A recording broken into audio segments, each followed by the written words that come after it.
welcome to Sunday School of November 22nd, 2020. I hope you're having a wonderful week. This week we are learning about Matthew chapter 2. Matthew chapter 2 is where we learn about the wise men going to visit Jesus. I know it seems kind of early to learn about that, but that's where we are in the curriculum, and we're going to go through Advent starting next week, and then we'll kind of recap Jesus being born and the wise men. So we learned about Jesus being born last week, and how Mary and Joseph had to go to a stable and they had to put him in a manger, and then the shepherds were told by angels that they needed to go see Jesus, and then they did. Well, this is a little bit later now. It's not the same night, but there were these wise men that were east of there. They were not Israelites. They were Gentiles, so they were not descendants of Abraham and Isaac and Jacob, but they were advisors to the king of the land that they were in, and they knew a lot of prophecies and things from different countries, not just the country that they were advising the king of, but different countries, and so they would have been familiar with things about Israel. So they saw a star.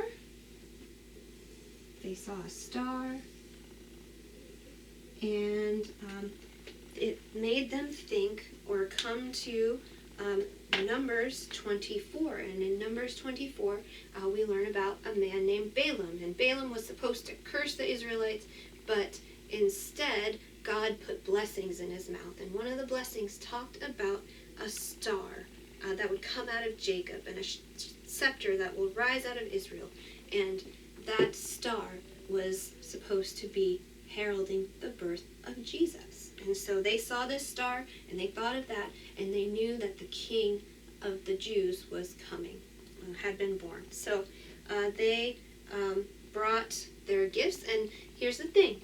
There might have been only 3 of them, but there might have been a lot more. There might have only been 2. We know that there was at least 2 because we use the word wise men. Okay, so it's a plural. That means more than one. And they were, we have the 3 usually because there were 3 gifts that they brought, 3 different types of gifts. They brought gold, and they brought frankincense, and they brought myrrh. And we know what gold is. Definitely fit for a king. Frankincense is a wonderful smelling thing that they might have mixed with grain offerings. So back in the day, the Israelites, they brought offerings to the tent of meeting or the temple later, and part of the offering for grain included frankincense. And then myrrh was also used in certain sacrifices, but it was also something that was used on a person when they were buried after they died. And so these were all very fit for a king gifts. Well, the 3 wise men, or however many there were, we drew 3 here just for clarity, but they went to Jerusalem because that's where the king lived. And they went and found Herod. Herod was considered the king of the Jews back then, and he was living in Jerusalem. And so the wise men, they went to Jerusalem and they asked him, so where's the king that's been born? And Herod didn't know.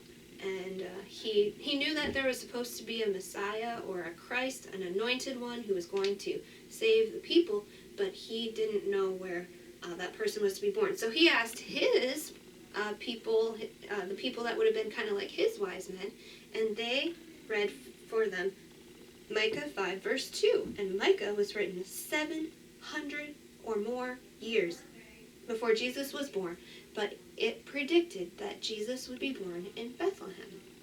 So he told the wise men, go to Bethlehem, and he also told them, then come back and tell me where you found him. But Herod was very afraid for his throne, so he was not looking to worship Jesus or to hail him as a king. He had other plans that would hurt Jesus. Well, the wise men headed on over. They followed the star. They saw a star again, and they followed it. And when the star finally stopped, it stopped over a house. It did not stop over the stable. This is after Jesus was born. This was not the same night. And it stopped over a house. Mary and Joseph and Jesus had moved into a house. And when they did, they saw Mary and Jesus. Okay, they call him a child at this point. So he's definitely not a newborn. And they were very, very happy. They were overflowing with joy. And they gave him the gifts, and they worshiped him. And Jesus should be worshipped, right? We talked about the Trinity many, many weeks ago. Jesus is the second person of the Trinity. He's the Son of God. And so he should be worshipped. And so they worshipped him. Then they left. And God told them in a dream, an angel came to them in a dream. God had the angel come to them and said, don't go back to Herod. Find a different way to go home. And so they followed that. And so Herod figured out that the wise men weren't coming back, and he got very mad and made plans to hurt Jesus. So God also sent an angel to Jesus's, the man who was taking care of Jesus, Mary's husband, and said, go to Egypt. So he took Mary and Jesus, and they headed out to Egypt. And there he was safe from King Herod. Eventually, though, they left and came back to Israel. And that means that the Old Testament, what happened in the Old Testament with the Israelites when they were in Egypt, was kind of like a foreshadowing of what was going to happen to Jesus. So they left the land that they were living in, the land of Canaan, which eventually became Israel, and went to Egypt to be saved from a famine. And then they eventually left again and came back to the land that became Israel. And so God in the Old Testament is very frequently foreshadowing what's going to happen with Jesus. And sometimes it's a prophecy, like in Micah 5:2, like I talked about, and sometimes it's a foreshadowing, like something happens in a person's life that looks very similar to what would happen to Jesus. Well, the wise men, they were sinners, like you and like me. And Mary was a sinner like you and me, and Joseph. The only person in this account who never sinned was Jesus himself. And so that meant that Jesus was able to save us from our sins when he died on the cross.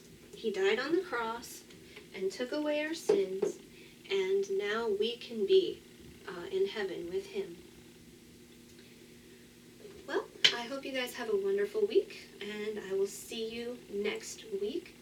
We will start Advent, and some of the ladies of the church are putting together Advent wreaths for the children that had been attending Sunday school before COVID and everything happened, and you'll be able to get them in church. So I hope you're having a great week. God's blessings.